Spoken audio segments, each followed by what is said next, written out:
Here, in the center of Ashgabat, on the monument site to the great Turkmen poet Makhtumghuli Fraghi, only a few decades ago, the dome of a temple was rising, a temple which would play a major role in the history of the spiritual development of human civilization. At the end of the 19th century, on the outskirts of the Russian Empire, Russian troops founded a new city on the site of an ancient Turkmen settlement, Ashgabat.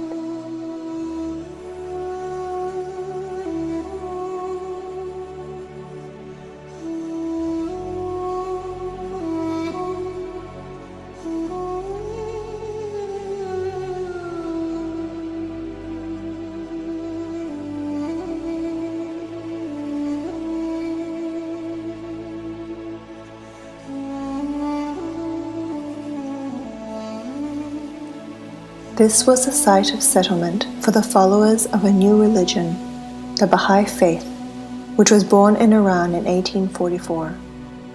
Iranian Baha'is were leaving their homeland, where they were persecuted by the government for their beliefs.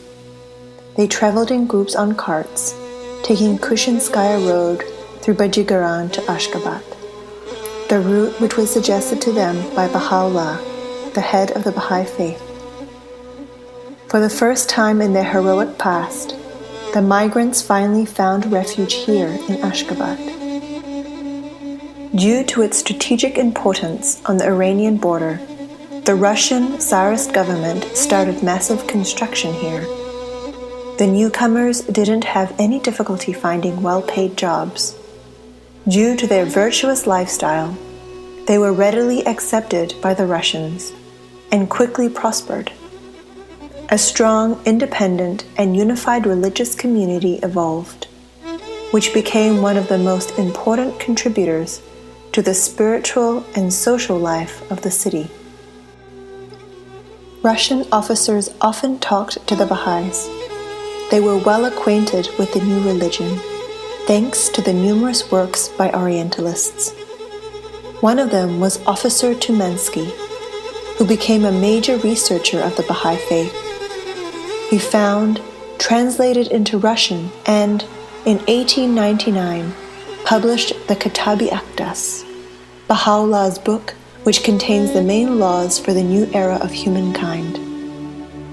At that time, this translation had an epochal significance. The Baha'is longed for a temple of their own. From the local newspaper. Yesterday, in the presence of the former chief of the Caspian Sea region, Lieutenant General Dean Ivanovich Subotic, the ceremony of the laying of the foundation stone of the Babi temple took place. The writings dedicated to this occasion were read in Russian and Persian, and the building's foundation was laid. The Lieutenant General greeted all who gathered there for that momentous occasion and wished for the successful completion of the construction project.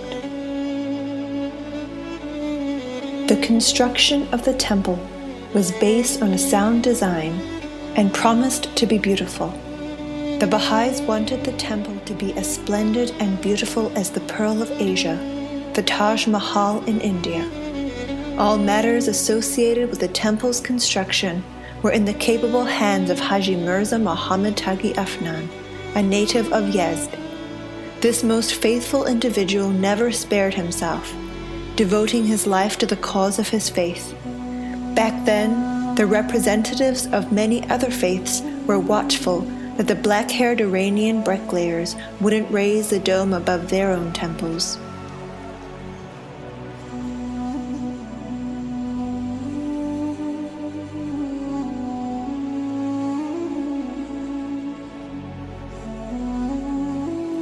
There were other building constructions in progress on or near Voskresenskaya Square at that time, such as a Russian Orthodox cathedral, a Catholic church, and a German kiyaha.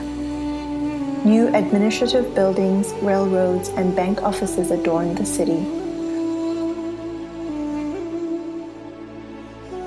But the indigenous population lived in the countryside. they only visited the city for trades at the then popular Tekinsky Bazaar. The Baha'i temple construction was completed after 19 years. From the archive photos, it is evident that the building was adorned with fine Persian decorations inside and out.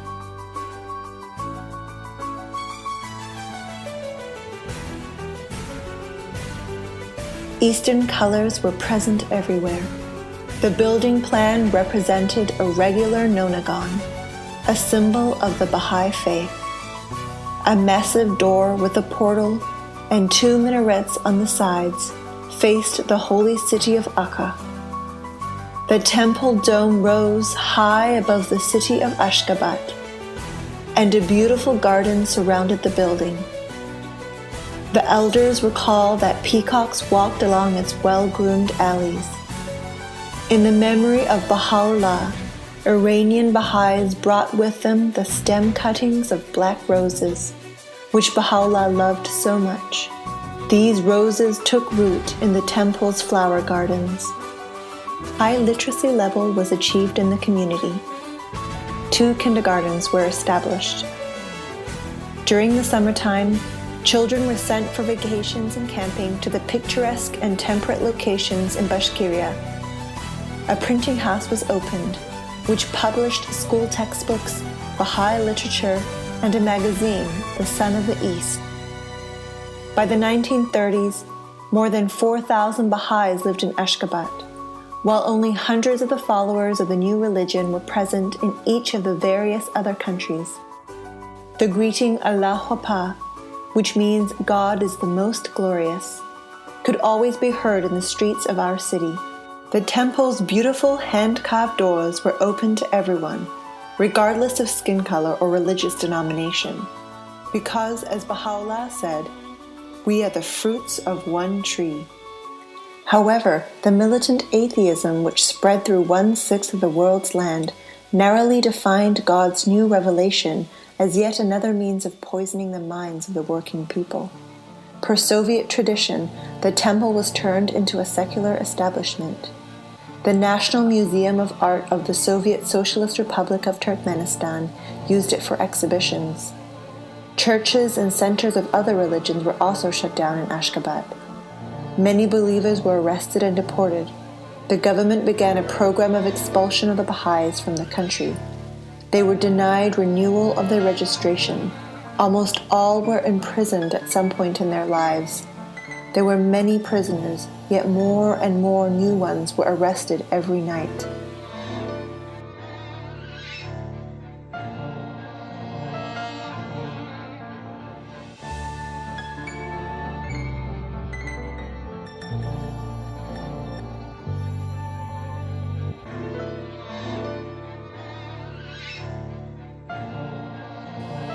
Recently, a photo of those years was found.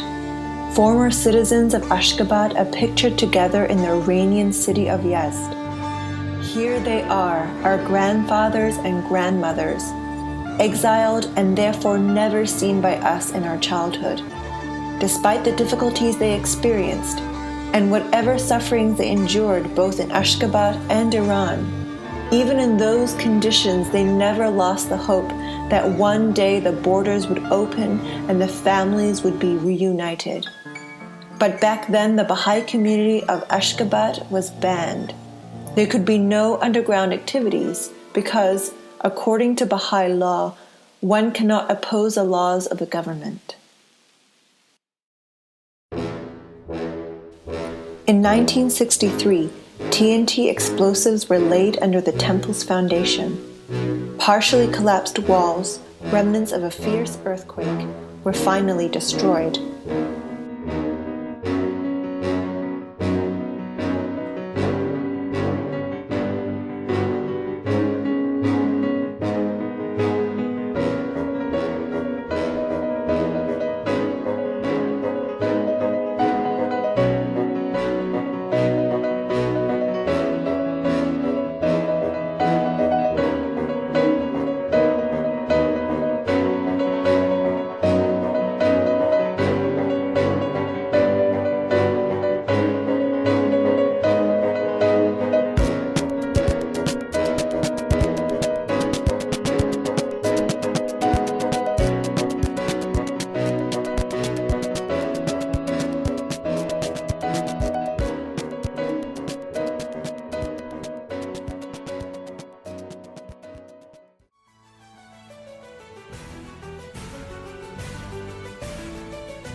Later, in different parts of the planet, one on each continent, Baha'i temples would be built, each bearing the same defining features, 9 entrances and 3 architectural layers symbolizing the Baha'i administrative order, yet at the same time embodying the local culture and traditions.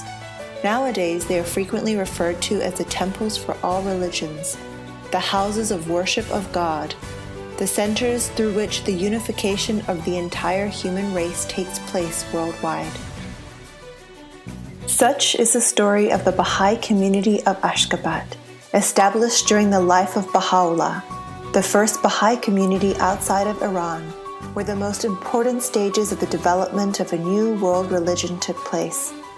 The community of Ashgabat became not only the most important milestone in the development of the international community of the young religion, but also served as a prototype for Baha'i communities throughout the world. The Turkmen community, the first among the Soviet republics, acquired official recognition and a legal status during the years of perestroyka.